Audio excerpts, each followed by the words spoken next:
Sometimes following a master plan involves the demolition of a bank building. Community development is helping a family settle into its own first home, and we'll take a look at some of the sustainability and conservation efforts our staff is implementing. Let's review what's going on in Richland County.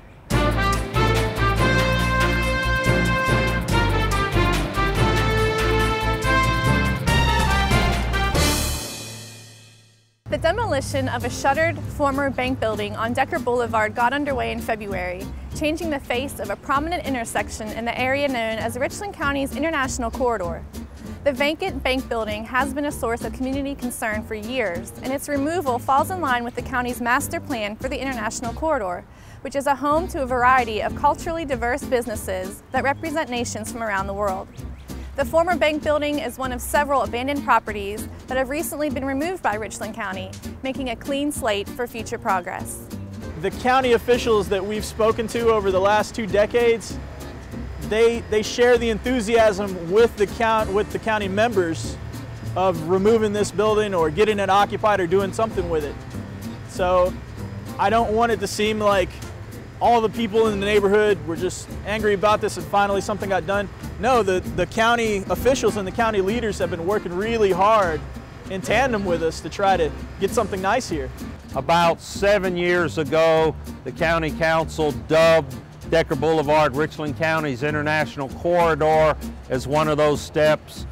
We did 19 $10,000 facade grants for individual businesses along the corridor about 1.5 years ago. We got the mural painted across the street.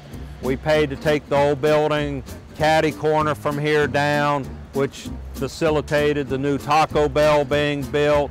The county has purchased the old Kroger building in that mall, and all the insides of that have been gutted, asbestos problems as well.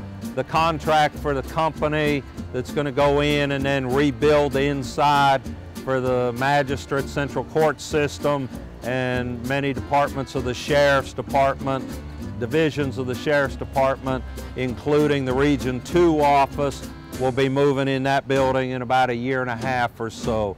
So it's just another great step in the progress of revitalizing a corridor like many in America that just got left behind as the suburbs grew further out from Center City. The Richland County Transportation Improvement Program has a new guide to help residents better understand the various projects being funded by the penny tax. The penny program will deliver $442 million in transportation projects over 5 years. This new guide provides an overview of costs for the projects as well as project rankings. Residents can also search for projects by county council district. To view the guide, visit www.richlandpenny.com and click the Projects tab. The Richland County Office of Community Development does many things to enhance the lives of residents. The department administers federal dollars in the form of community development block grants and home investment grants that support projects such as replacing wastewater treatment facilities, community improvements, and neighborhood revitalization programs. Community development also assists homeowners with financial literacy and, in some cases, down payment assistance. What we're here doing today is we're doing a down payment assistance program. We have a recipient who has grown near and dear to our hearts, and we want to come out and to support them. And what we're doing here today is we've brought the check, but we're also here in moral support, because we know that part of what we do is not just the programs, but it's about the community, it's about the people, and it's touching and impacting lives. The program in itself is a down payment assistance program, and we call it RCHAP, which stands for Richland County Housing Assistance Program. So with that program, what we're able to do is to assist people to become first-time home buyers. And what we have often found out is when it comes down to it, a lot of people, the two things that stand between them and being a homeowner is their credit and their down payment, and not having the ability to save up for a down payment. But we're able to provide that down payment assistance to allow them to become homeowners and to get their piece of the American pie. It was great. Everybody was just there to answer questions when we needed to find out some information that we're not sure about. Everything was just great. They were very pleasant to work with. I enjoyed the whole experience. They're all right. I enjoyed all of them, because they've been good to me. And if you have any other questions about Richland County Community Development, please visit our website at rcgov.us or call us at 576-2063. Last year, we hosted our first county building waste audit and found that 1/3 of the trash at the county administration complex could be recycled. In fact, nearly 70% of residential trash in South Carolina goes straight to the landfill. Now, at Richland County, we know we can do better, and that's why we placed 30 new recycling receptacles at 2020 Hampton Street, offering can, paper, and plastic recycling for employees, just like at your curbside bin. So we encourage you to join us by making recycling an active part of your home. Now, as we get ready for gardening season, did you know that you may have invasive plants lurking in your backyard? They may look innocent, but invasive plants can pose a serious environmental threat. An invasive plant has the ability to thrive and spread aggressively and choke out native plant species. Plants like kudzu can grow at an astonishing rate of up to 1 foot per day. You can help by learning how to identify invasive plants and removing them on your property to prevent spreading. Or join us April 18th as Richland County partners with the City of Columbia, Gills Creek Watershed, and Keith Midlands Beautiful for an invasive plant removal workday. Volunteers will learn hands-on what to plant and what to pull up. So join us Saturday, April 18th from 9:30 to 12:30 at Owensfield Park. And for more information, contact the email address at the bottom of your screen or call 803-727-8326. The Richland Soil and Water Conservation District recently hosted an organic certification workshop at City Roots Farm in Columbia. Organic certification is a process that ensures food is grown with a minimum use of synthetic chemicals. Technical and financial assistance is available for farmers who would like to transition to organic production. For more information about these programs, contact our office at 803-576-2080. The workshop was presented in partnership with the Carolina Farm Stewardship Association, South Carolina Department of Agriculture, Whole Foods Market, and Carolina Eastern Organics. Richland Conservation District Commissioner Kenny Mullis has been named South Carolina's Conservation Commissioner of the Year by the South Carolina Association of Conservation Districts.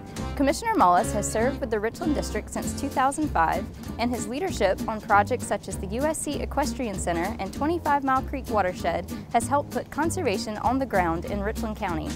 We focus on farmers with soil health programs. We go around holding workshops to educate farmers and others on the health of soil. And a lot of that technology has changed in the last few years. The understanding of the soils is a lot different than what it used to be. So we're trying to educate the general public on that.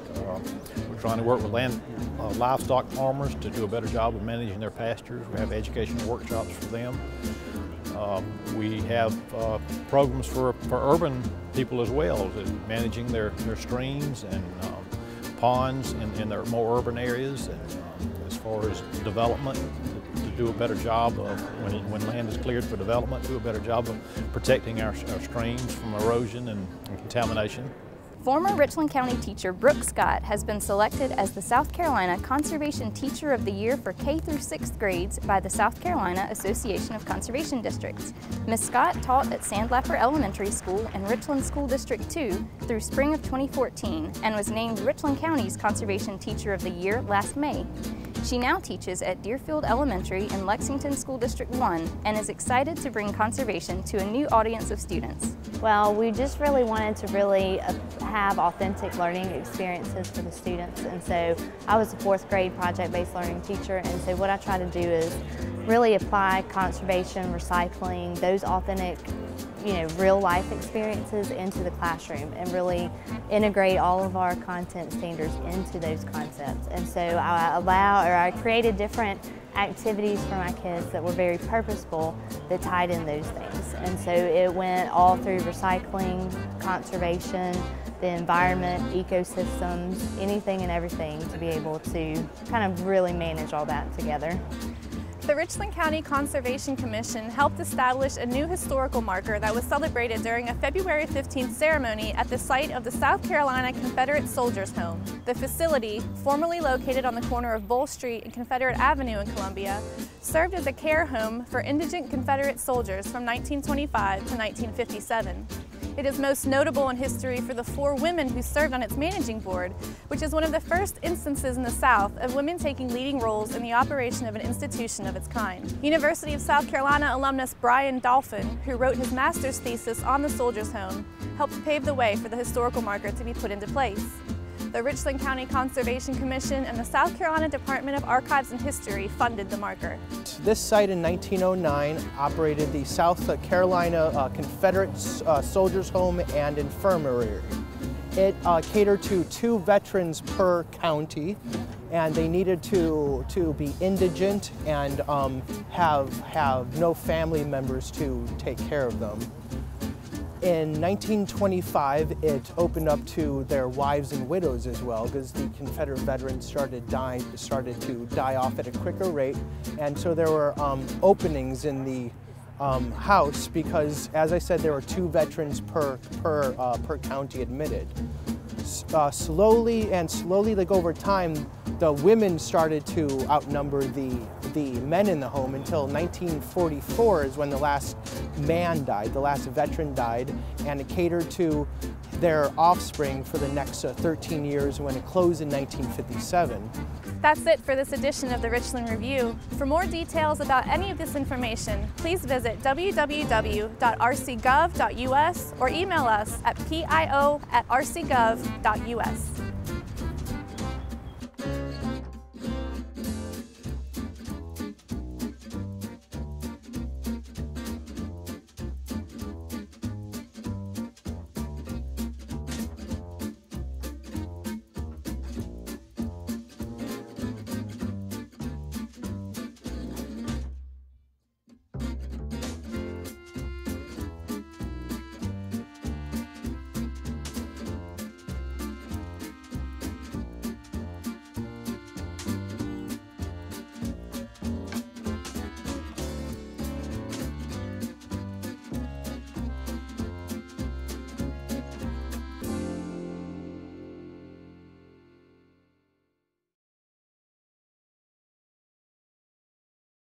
The vacant bank building was...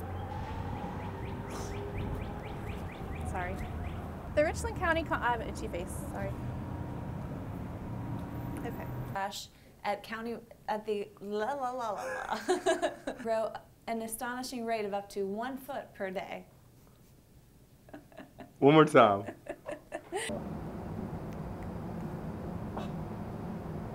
It's like every